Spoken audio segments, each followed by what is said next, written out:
नोएडा के data centre park का निर्माण हीरानंदानी ग्रुप करा रहा है। हीरानंदानी ग्रुप के सीईओ निरंजन हीरानंदानी से न्यूज 18 ने एक्सक्लूसिव बातचीत की।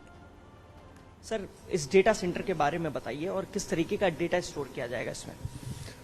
यूपी में एनसीआर रीजन में ऐसे किस्म का डेटा सेंटर किसी ने नहीं बनाया था। यहाँ एक बहुत ज़रूरत है क्योंकि इसकी मल्टीप्लायर इफेक्ट बहुत ज़्यादा होता है। हमने पहले ये डेटा सेंटर बनाई है, 20 महीने में तैयार किया है। वो लगभग 3 लाख स्क्वायर फुट का है। 1500 करोड़ रुपए की इन्वेस्टमेंट हमने किया है।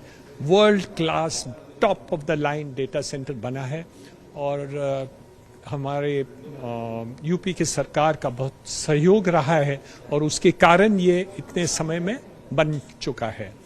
इसकी मल्टीप्लायर इफेक्ट तो बहुत ज़्यादा होता है। आपको पता ही है डेटा का महत्व क्या है। आज के तारीख में आपके टीवी चैनल चलते हैं वो भी डेटा के पीछे है। हम मोबाइल फ़ोन वापरते हैं वहाँ भी है।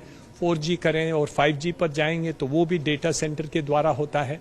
तो ये सब जो बातें हैं वो हम इसके ऊपर ध्यान दे रहे हैं कि जैसे प्रधानमंत्री नरेंद्र मोदी जी आज विचार करते हैं कि एक डिजिटल इंडिया हो जाए, तो ये एक मैं समझता हूँ उसके ऊपर एक बड़ा पगला है। सर, किस तरीके के डेटा सेव हो सकेंगे और एक लेमन लैंग्वेज में भी समझना चाहेंगे कि एक बिल्डिंग में 5000 सर्वर रैक्स होंगी, किस तरीके का डेटा भी स्टोर होगा, कितना डेटा स्टोर होगा, कैपेसिटी अगर बात करें। ये डेटा सेंटर कैपेसिटी की जो होती है वो लगभग रैक्स और ये होता है और मेगावाट के हिसाब से होता है। तो लगभग ये 160 मेगावाट अल्टीमेटली हो जाएगा और 40 मेगावाट के आसपास 25 से 40 मेगावाट पर बिल्डिंग शुरुआत में होगी। तो ये सब जो मल्टीप्लायर इफेक्ट होता है, कैसे किस कस्टमर होते हैं, कैसे होते हैं और समय बताएगा वो उसका क्वांटिटी कितना होगा।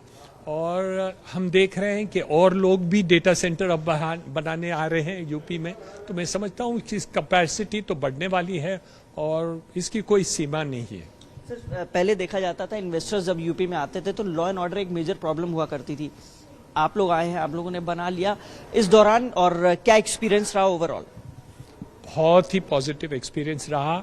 हमें एक किस्म का कोई दिक्कत नहीं हुआ, कोई प्रॉब्लम नहीं हुआ। जहाँ भी उल्टा जो हमें सुविधा चाहिए थी ये काम जल्दी करने के लिए, स्पीडी काम करने के लिए, तो यूपी के सरकार के जो ऑफिसर्स हैं वो हमेशा सहयोग दे रहे थे और कोई लॉ एंड ऑर्डर का एक भी शब्द हम सुना भी नहीं। सर, एक आखिरी सवाल, अभी फिलहाल D1 बिल्डिंग का उद्घाटन हुआ है, D2 और D3 की आधारशिला रखी जाएगी। कब तक ये पूरी 6 बिल्डिंग बनकर तैयार हो जाएंगी? ये लगभग हम सोच रहे हैं कि लगभग हमारा जो अंदाज है वो 5 to 7 years है। सेकेंड बिल्डिंग तो शुरुआत कर दी क्योंकि हम देख रहे हैं कि उसका डिमांड है। उसकी डिमांड कैसे पूरा होगा उसके बाद में हम तीसरे शुरुआत करेंगे। पर मेरे अंदाज से जो हम टारगेट दिए हैं, 5 साल का दिया है, 7 साल एक रेंज दिया है, उसके अंदर 7 साल के अंदर जरूर ये 6 बिल्डिंग कंप्लीट हो जाए।